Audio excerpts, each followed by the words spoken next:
guys, my name is Zina. Welcome to the channel. So I have already reacted to a couple of videos from Geography Now and I'm really enjoying them because it gives me the opportunity to learn more about the countries that are around me and the countries that are very far away from me. To give you some context, I was born in Ukraine but I moved to Italy when I was very young, so I'm half and half. I spent my whole life in Europe. I think quite a lot about European history, but I see that I have a little lack in culture. Like when you go deep within a country to like really know their traditions, their food. So these are all things that I'm learning with Geography Now, and today we're gonna watch and react to Geography Now video about Denmark. So let's go. Episode, I mentioned how I went to Denmark one time and bought a sandwich that was $21. Well, this was that sandwich, and my reaction was like, $21? Oh, this better be the best sandwich I've ever had in my life. Was it the best sandwich that you have ever had in your life? I hope so. You got lucky. It's time to learn geography. No! Hey everybody, I'm your host Barbie, Legos, Vikings, and Roll Gold Methlol. We got a lot to cover, so let's jump in. Denmark, the link between the rest of Europe and Scandinavia. So much to discuss. Denmark is classified as a Nordic country, hence located in the Northern European region, even though it's kind of like the southernmost state in the Nordics. Full disclaimer, ignore Wikipedia. I'm gonna pronounce the location names in their proper Danish context. So here we go. Denmark is made of the Jutland, not Jutland, peninsula that connects to Germany in the south, as well as 1,419 islands. Of those, only 443 are named and 74 are inhabited. With the largest island being Sjælland, not Zealand, which is not to be confused with Dutch Zeeland, which is not to be confused with New Zealand, although they did get their name. I can't take it! That's too much information! It is connected to Fyn Island, not Finn Island, by the Great Belt Bridge completed in 1998. The country is divided into 5 regions, the capital being Copenhagen, located on Sjælland. Copenhagen is home to a myriad of historical sites, palaces, statues, residential units that are all the same height and style, with pockets of colorful, quaint, cozy shops and cafes, and dangerous bicycle lanes that you are not supposed to walk on. Now this is where things are gonna get a little spiced up, and by spiced up I mean freezing cold and covered in whale blubber. Denmark, for those of you who didn't know, I'm sorry, did I see that right? And by spiced up, I mean freezing cold and covered in whale blubber. Denmark, for those of you who didn't know, is a kingdom, one of the last surviving ones in Europe, and is currently under the headship of chain-smoking Queen Margaret II. These still fall under Danish sovereignty and make up the massive Greenland Island and the Little Faroe Islands. Both of these places are radically different from mainland Denmark. For one, Greenland is primarily inhabited by native Inuit tribal peoples that live on the island and is 80% covered in ice year-round. The Faroe Islands are a conglomeration of 20-ish mystical, cloudy, windy islands that have this crazy-looking lake that looks like it's about to spill over the cliffs into the ocean. These two areas have their own self-governing home rule, otherwise only depending on Denmark for military, justice, currency, and foreign affairs. Otherwise, I mean, that's pretty much it. I mean, historically, they did try to kind of create an empire by colonizing parts of the Caribbean, Ghana, India, and then in the Nicobar Islands in the Indian Ocean, but they kind of ran out of money and ended up selling everything to other countries. Too bad. It would be awesome to see people in the Indian Ocean speaking Danish. Nonetheless, mainland Denmark is kind of like a fast-moving economic machine. Let's talk about how. Now, when it comes to land makeup, Denmark is pretty flat. I mean, the highest point, Møllehøj, is only about 170 meters tall and it looks like this. Otherwise, only about 13% of the country is forested, including the tree plantations, and the rest is pretty much used for agriculture that can produce enough food to feed about 15 million people. It's about 3 times the size of their entire population. Good for you, Denmark. For some reason, I never expected Denmark to be this into agriculture. I thought that they would rely more on the seas, so like import, export type of activities. I really didn't expect them to have like agriculture so developed. Wow.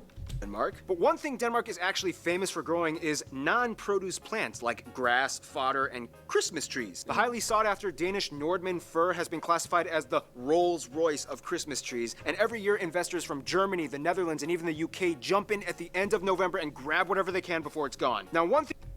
Yes, this definitely makes sense, because I was also thinking, how do plants survive in the cold?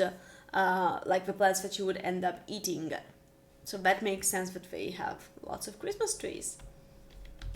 Germany, the Netherlands, and even the UK jump in at the end of November and grab whatever they can before it's gone. Now, one thing you need to know is that like many other areas in the Nordic region, Denmark's weather can be quite dreary. First of all, Denmark is the only Nordic country that doesn't really get a lot of snow. Denmark is kind of like the mud pit located below the jet stream blocked by Norway and the UK. This means that even though it gets really cold, pressure systems rarely cause snow. This is also pretty much why everybody dresses like a J. Crew fall fashion line model on the streets. If you're gonna get wet and freezing, you may as well look good while doing it. Oh my god, like from this I know that whenever I'm gonna visit Denmark, it has to be in summer. Because like if it's cold, I want the snow. If there's snow, I don't want the cold. But that's just me. Otherwise, yeah, I mean, pretty much the rest of Denmark is just rolling green plains with sandy beaches and quirky little islands that people like to hop over for camping trips in the summer. If we were going to talk about Greenland and the Faroe Islands, we would get a radically different story of mind-boggling, captivating cliffs, bluffs, sea stacks, glaciers, fissures, icebergs, and mountains. If you don't know what a Mulan is, it's not this, but this. This Mulan is large enough to swallow a school bus. But we'll have to save that for another video that'll come out. I just got like I got cold just watching that. I have goosebumps in my arms. Why did I just picture myself in that scenario? Like, Bus.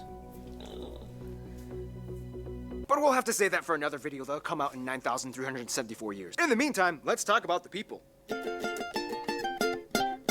Now this is gonna get really fun. Denmark's people are really unique in their cultural, historical, and postmodern upbringing. First of all, the country has about 5.7 million people and is one of the highest taxed countries in the world. About 89% of the country identifies as ethnically Danish, about 11% are others. Some of the largest groups in the other category being the Polish, Germans, Turkish, Romanians, Iraqis, and Afghans. Now when it comes to Danish culture, there's a lot behind it, but in a nutshell, Vikings. Vikings pretty much had their start in what is now present-day Denmark and whom pretty much dominated all of the Nordic regions as far as Newfoundland in Canada to Estonia, which is why most of the Nordic states and regions can pretty much understand each other when they talk. Danes, Swedes, Norwegians, and Icelanders can generally understand each other as they have the same basic linguistic structure. Sure, there sorry, now I'm noticing their flags look pretty much the same with different colors. Why? Why is that?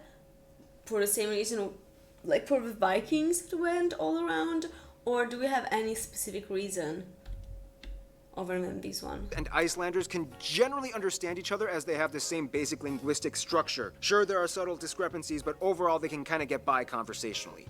Sama, olen saunassa, jos jotain asia. Granted, there's a saying, the Norwegian and Swedish languages sound like dancing fairies, whereas the Danish language sounds like a dude with a potato in his mouth. By the way, anybody who wants to learn Danish, full disclosure, it's gonna suck. The J makes the Y sound, the Y makes the U sound, the V makes a W sound, the R makes a R sound, the H is silent half the time, a ton of the letters are never even used, and don't even get started on A, U, and O. I kind of discovered a little trick though when I went to Denmark. When speaking Danish, all you really have to do is kind of like pronounce the first part of the word that you think makes a sound, and then just kind of like give up on the rest of the word. For example, Copenhagen, Nürburgring, Løvstrand. I'm literally How is it? Copenhagen.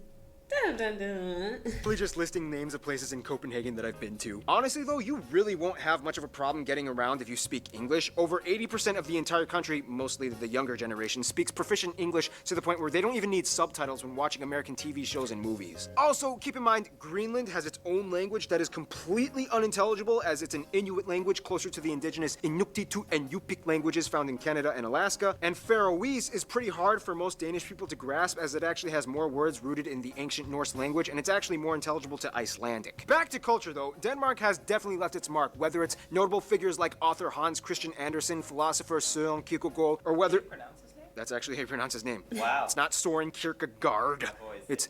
Or whether it be the invention of the loudspeaker, or Legos, or their love of handball, their impeccable architecture, love of cuisine. Noma in Copenhagen, by the way, being voted the best restaurant in the world with plates that feature live ants and moss. If you're really gonna get a feel for Danish Moss? You can eat moss? restaurant in the world with plates that feature live ants and moss. If you're really gonna get a feel for Like, I'm more surprised about the moss and not the ants.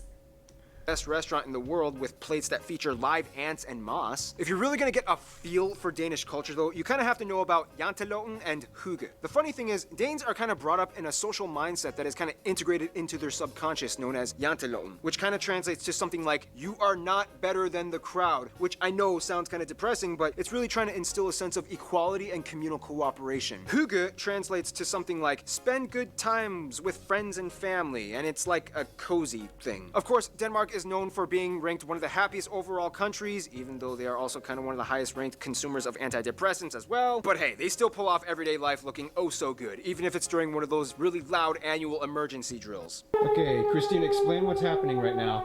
Denmark is testing the sirens for warfare. Yeah, when we're being attacked by the Germans again. I'm scared. I'm really scared. Wait, they do that often? Like once a year they test them out? That would freak me out. By the Germans again.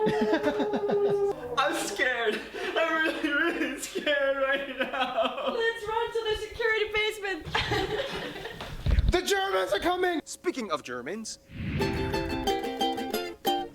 Now, we all know that one person we're all kind of jealous of because they're kind of rich, well-adjusted, and have a ton of friends, and they're like kind of good-looking. Well, that's Norway. Denmark is a little bit rockier. No, but seriously, for such a small nation, Denmark has a huge entourage of friends, and it's almost kind of hard for anyone in the world to dismiss them at a party. As a founding member of the EU and NATO, Denmark has had roots planted in diplomacy for decades. First off, Denmark generally gets along with Germany. Business between the Germans is a hugely integral part of their economy, and Denmark acts like the gateway to Scandinavia for them and the rest of Europe. The US and the UK are incredibly close as both tangible and cultural imports have been established for centuries. For a while, the Danes even took over parts of the UK, which is why to this day the English language still retains hundreds of Old Norse-derived words like leg, dog, and window. The closest friends, though, would have to be the Nordic countries, Finland, Sweden, Norway, and Iceland. These four are without a doubt Denmark's closest friends, even though Sweden and them have kind of had more wars and battles historically than any other two states in the world. They've moved on and grown up. Out of the Nordic countries, though, Norway would probably be considered their best friends. Danes are obsessed with Norwegians and often consider Norway the girlfriend they took away from Sweden. In conclusion, Denmark is the rich, rainy rascal that always seems to show up on time for every party, but somehow gets all his work done in an organized, efficient manner. Stay tuned, Djibouti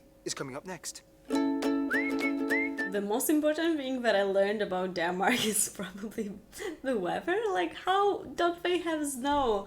I was so sure that they had snow, but they don't. I'm kind of sad about that. I'm sorry, Danish people. You deserve snow. You deserve it in the cold months.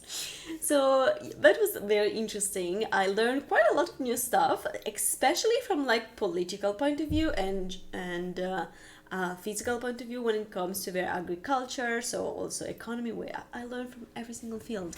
What am I even saying? So yeah, if you have any other videos that you would like me to react to, make sure to write it in the comments down below. I will try to react to every single one of your recommendations. So yeah, thank you very much again. If you liked it, please make sure that you hit the like button. You can subscribe, you can follow me on Twitch, and I will see you in the next video. Bye!